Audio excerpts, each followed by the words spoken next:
Hello and welcome to the Supercast. I'm your host, Superintendent Anthony Godfrey. They are parents who wanted to make a difference by getting involved, supporting their students in the classroom. On this episode of the Supercast, find out why some passionate parents at Oakcrest Elementary School fell in love with the classroom, so much so that they decided to pursue a career in education to become teachers themselves.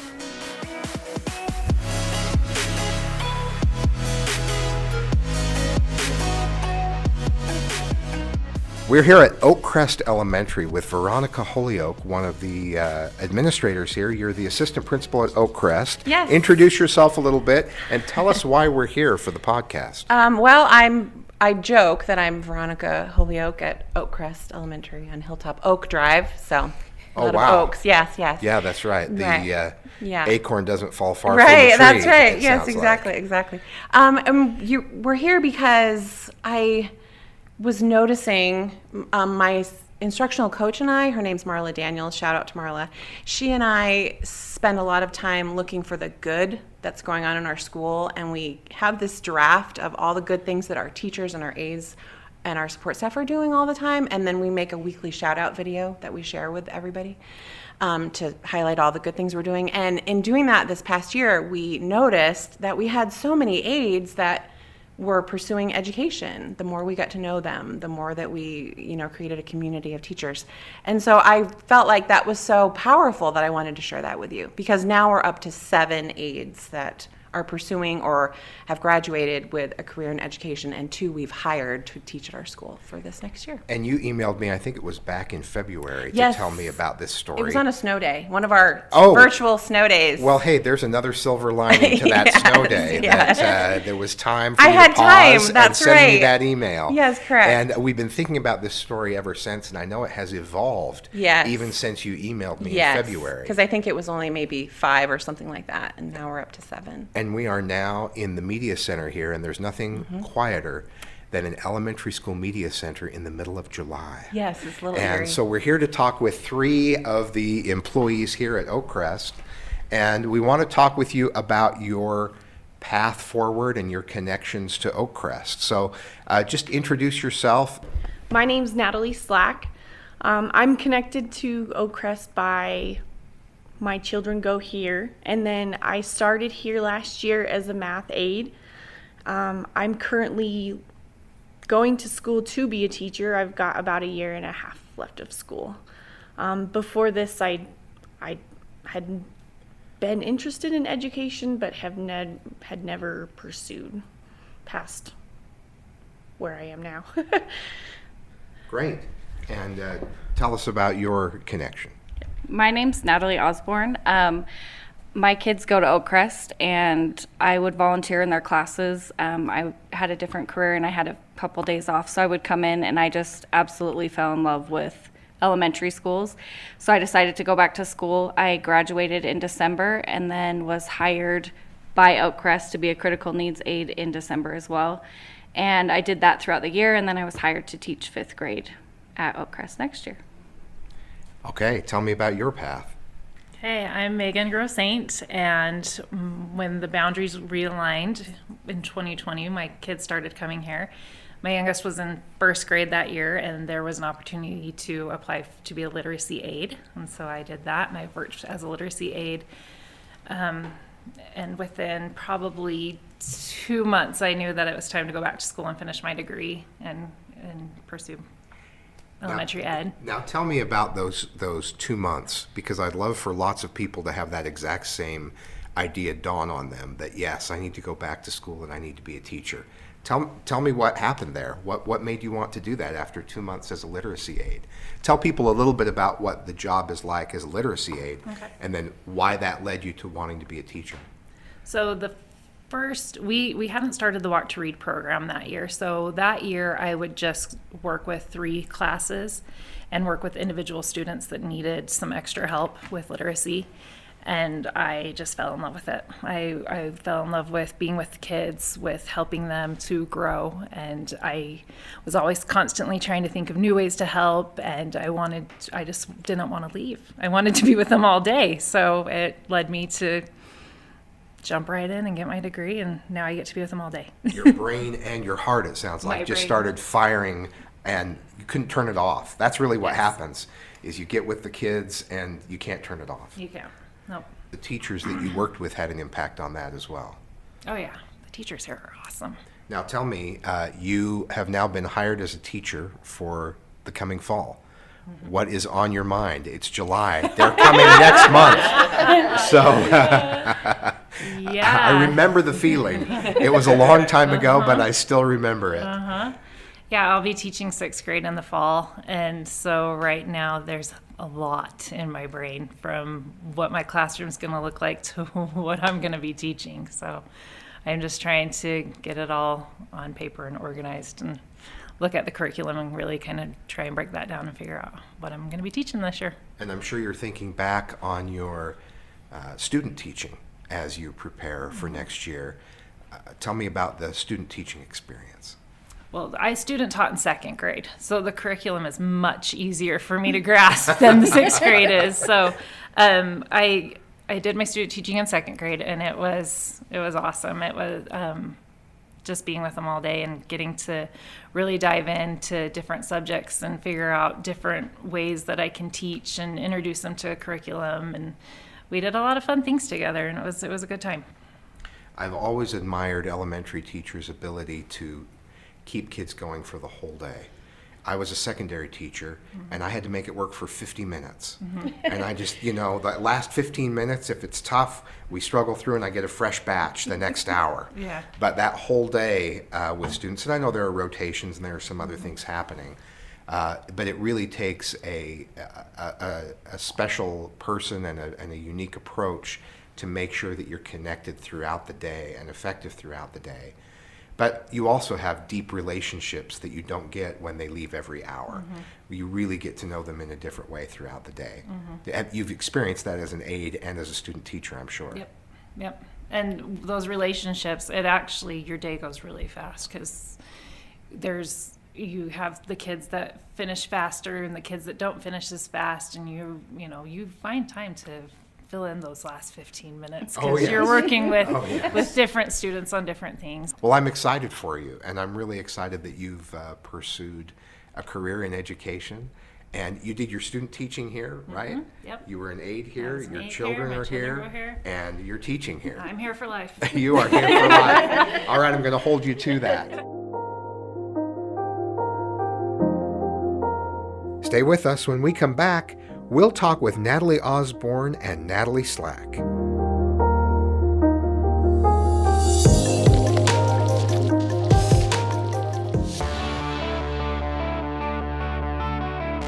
Hello, I'm Sandy Reescraft, Director of Communications for Jordan School District, and we want to invite you to connect with us. So many exciting things are happening in your child's school, your neighbor's school, in every school here every day.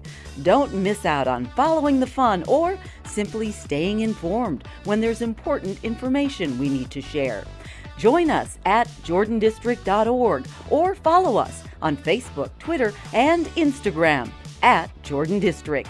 We can't wait to connect. Now, let's talk with Natalie. This Natalie, not that Natalie. This Natalie for right now. Tell me about your path. Now, you said you had a previous career before you started, as you started volunteering. Yes. You had some time available. Tell me about that career. I went to college for like 1 semester, and I was working at a title company, and I fell in love with title, doing closings on homes. I'm licensed to still do that. I worked for the best title company in Utah, but I just kind of got bored with it. I felt like I needed a different challenge for myself, and I felt like I needed to make a difference. Like I was watching all these choices, I was watching all these teachers and the difference they were making in my kids' own lives, right? When they would come home and watching the growth in my children, and when I would volunteer, I wanted to be part of that. Like just to see the light come on in a student is the most amazing thing. It's like parenting, like teaching so hard, just like parenting, but those little glimpses is what makes everything worth it to me. So I worked full-time and went to school full-time and finished up. I did my student teaching at Fox Hollow, so just around the corner. Yeah. Shout out to Fox Hollow. I still love you guys. And then I got hired here. I was on the school community council, so I kind of already had some connections here, and my kids have always attended here. So it was just a great opportunity for me. Being a critical needs aide, I felt like I learned so much about behaviors and behavior plans, and I fell in love with my student that I worked with, and he was difficult sometimes, but like you just learn so much and you learn to create those relationships. And I could see the difference in him when I created that bond. So it's something that I plan to do with my own students. It's really important to cultivate that relationship so that they'll learn from me. So you described what it feels like to be a teacher very Yes. well. That's exactly how it feels. And I love the idea that you saw the impact on your own kids. Tell me about that. Yeah, my kids, I have two, well, they just graduated from 6th grade. I have twin girls and then a son in 1st grade going into 2nd grade. And my girls struggled in kindergarten and 1st grade. And it was really hard because as a parent, I felt like, man, like I don't even know how to help them. We read at home or we do this at home. Like I didn't know. And their teachers, when I would go to parent-teacher conference, the care that they had for my kids, they really wanted to help them. It wasn't just a job, right? Like I don't know any teacher out there that it's just a job to them. Like Right. if you're gonna do this, you're gonna care.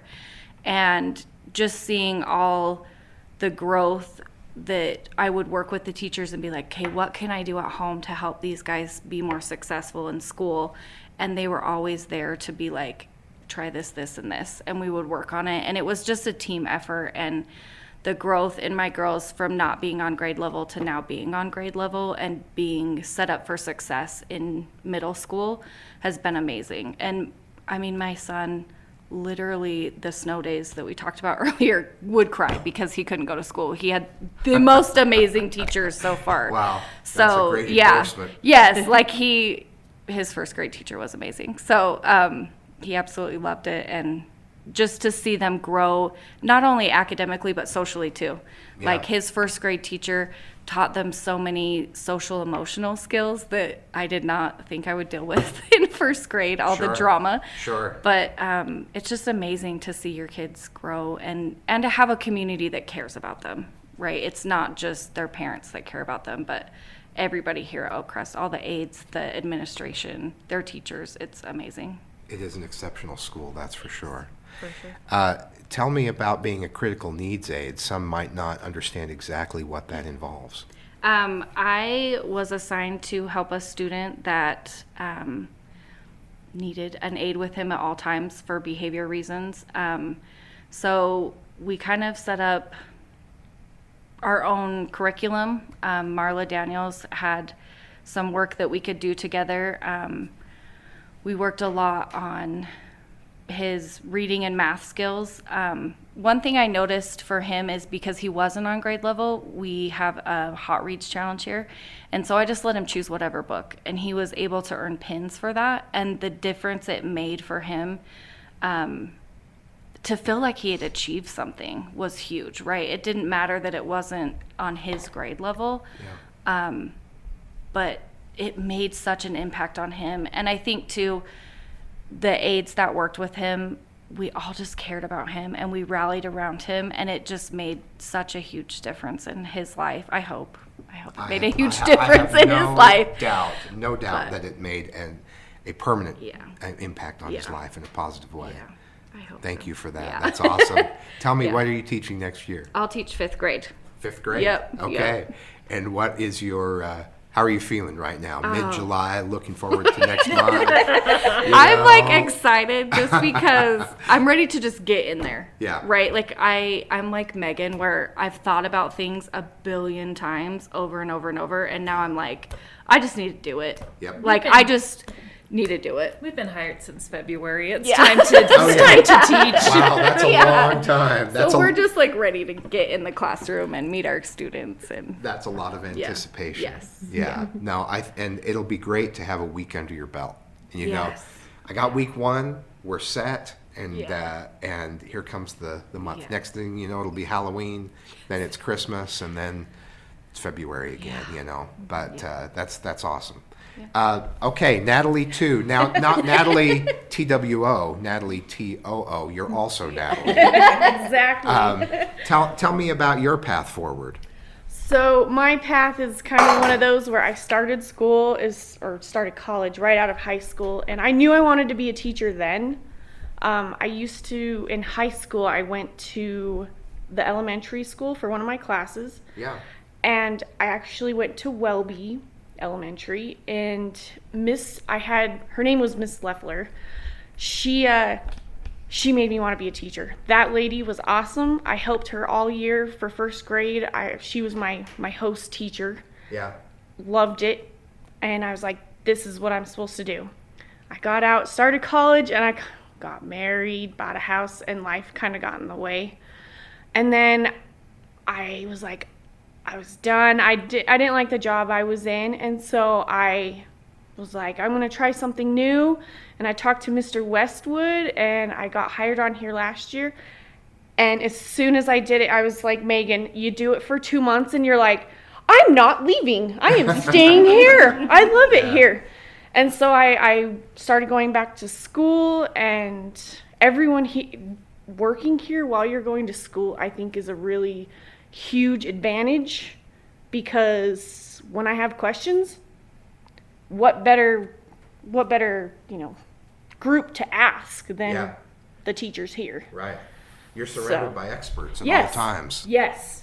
So it's been amazing to have all the support. They egg you on when you're like, oh, I don't know if I can do this anymore. And having my children here, being able to work and see my kids more and like Natalie said, be able to participate in my kids' schooling, where before when I worked, I didn't get to do that all the time. Some jobs it's that 9 to 5 thing and you're stuck there. Right. I don't feel like that here, and I love what I do. Being a math aide, I was a little hesitant to do that because I'm like, I don't know if I'm an expert at that, but I have definitely learned a lot over the last year, and I feel like I have an advantage where I get to work with all the kids, first, second, the whole shebang. So I get to meet all these kids and experience all the curriculum, and it's very eye-opening. So you're a celebrity walking down the hall then. Yeah. Yep. Or Lots in the of thumbs grocery waving. store. Yeah, that's right. In the grocery Everywhere store. at the gas station. Right. Everywhere you go. Yep. Yeah. I was always when I was a high school teacher, I was always envious of the driver ed teacher for the same reason, because he had every student for one quarter. And as a result, he knew everybody in the school, and I was always envious of that, walking down the hall with him. He knew everybody. He was a central part of the school, and that's you with getting to be a math aide as well. When these guys got their list for next year, it was like, look at who are these kids? Like, can you tell me about them? Who's this? Because you knew all of them. Yeah. So that's awesome. It's nice to, like I said, it's a good place to learn while you're in school. And tell me about your school. Where are you going? And so right now I just graduated with my associates. So now I'm going to Western Governors University, which I had a lot of the teachers, including these two, suggest, because they were, it's online. So I'm able to work here. It works with my schedule. And I've had a lot of teachers here say that's the path that they went down. And I've only been there a few weeks, and it's been great. So I'm looking forward to progressing through. And you have some friends here that are paving the path a little bit ahead of you. Yes, so now nice. you get to talk with them and learn from them as they start teaching this fall. Yes, Natalie is actually my next door neighbor. Wow. Yeah. So the web of connection is deepening here. Deep. Yeah. It's deep. That's it's awesome. nice, and Megan doesn't live very far away, and so it's nice, like I said, to have all these resources at your fingertips, and they're really great about, look, you should try this while you're in school, or this, and it's just nice to have a path. And by the time you graduate and you're hired as a teacher, you're just going to be exactly like they are right now, get me in that classroom. I'm ready to teach. Let's go. Yeah. Oh, I there's not a doubt in my mind. Yeah, that's awesome. So tell me, if someone listening is thinking, you know what, I wanted to be a teacher, and I've thought about that. I've volunteered or I've been an aide, and maybe I should do that. What advice would you give them? What would you say to them? Just do it. Just go for it. I went through Western Governors University too, and it's awesome because you can go at an accelerated pace. Because I'm not getting any younger, and I wanted to get it done. So I was able to push through it really fast. And I mean, if you're at the school, if you're volunteering, if you love it, I just say go for it. I also went to Western Governors, and I can't say enough good about it. It was amazing. I was able to work full-time, and then in the cracks of my life, go to school full-time. And like Megan said, you can really accelerate it, which helped get through school faster for us. I feel like it prepared me as much as you can be prepared for your first year. But yeah, go for it, because I was so worried. I used to think that I couldn't make it through college, like I was too busy or I was not smart enough or all these things. And it's not true at all. And go for it. And it's amazing. It pays off in the end, and you get to teach amazing little humans. Absolutely. And what kind of stopped me for a while is I kind of felt like I was too old. I'd missed the boat, starting a new chapter. Yeah, it's never too late. Yeah, if you're willing to apply yourself to the group, the atmosphere for this, for teaching, it's totally worth it. And if you have that, I don't know, the feeling inside that this is where you're supposed to be, then you need to do it 100%. I love that. So dive in, cast the fears aside. Yes. And if you're excited about it, then do it. And obviously it's energizing to do something you didn't expect to do, and something new that maybe you'd written off and thought was no longer available to you. Yep. Thank you for taking the time today. It's been awesome talking with you, getting to know you, and I'm definitely going to drop in a few months into the school year and say hi. Thanks for joining us on another episode of the Supercast. Remember, education is the most important thing you will do today. We'll see you out there.